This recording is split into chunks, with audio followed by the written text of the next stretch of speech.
Rafael Nadal battles through to Australian Open third round in A. Rafael Nadal battled past qualifier Tim Smilczyk in 5 sets to reach the Australian Open third round. The Spaniard fought back to win 6-2, 3-6, 6-7, 2-7, 6-2, 3-7, 2-5 and avoid his earliest ever defeat in Melbourne. Nadal, seeded third, required treatment from the doctor for stomach cracks in the third set and repeatedly doubled over in distress. The 28-year-old was playing just his 10th match since Wimbledon because of injury and illness in 2014. At the end of the first set, I started to feel my body was very bad, very tired, said Nadal. I was worrying like crazy.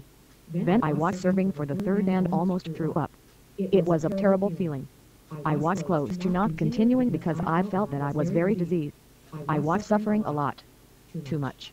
Obviously it's a very positive thing that finally I have the chance to win, but I hope to recover myself. BBC tennis correspondent Russell Fuller Nadal says he feels lucky to have had the chance to finish the match, but he took that chance with immense skill and courage, even though there may be repercussions in the days ahead. For Nadal to start cramping so early suggests illness contributed to the problem, but he can't possibly be expected to be in prime condition after playing so few matches since last year's Wimbledon. Smilczyk was fabulous and his sporting gesture in the final game will be long remembered. He allowed Nadal to retake his first serve when distracted by the crowd, despite being only 2 points from defeat at the time. Hampered by his physical issues, the usually miserly Nadal made 53 unforced errors over the course of 4 hours and 12 minutes on a humid evening in Melbourne. The 2009 champion had arrived in Australia playing down his chances of winning the tournament, but few expected him to struggle against his unheralded American opponent. The world number 112 from Milwaukee came through qualifying and had only once before reached the third round of a Grand Slam. His previous best performance was a victory over a world number 19 Jurgen Melzer in Delray Beach 3 years ago, the far cry from facing Nadal at a slam.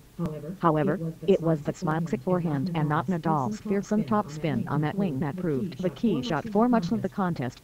The American recovered from losing the first set to break 3 times in the second, and Nadal looked in trouble early in the third when he called for the doctor, complaining of dizziness and stomach cramps.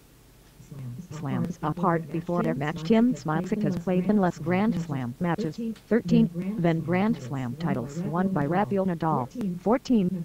Nadal has now won 711 matches in his career. Smilczyk has 23 professional victories. Nadal has won 17 5-set matches. Smilczyk has only played 4th, winning to the 14-time Grand Slam champion somehow managed to work his way to the brink of a set but failed spectacularly to serve it out, double faulting on break point. Smilczyk raced through the tie-break and an earliest ever Melbourne defeat loomed large for Nadal, who repeatedly slumped over behind the baseline in obvious discomfort. Dark looks were exchanged with his family and supporters in the stands, and it took some loose play from Smilczyk to bring Nadal back into the contest with a break midway through the fourth.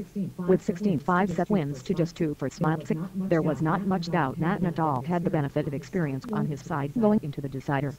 The Spaniard saw 3 break points slip by, with Smilczyk remarkably calm given the situation, but brilliant backhand and forehand strikes helped Nadal to the decisive break in Game 11.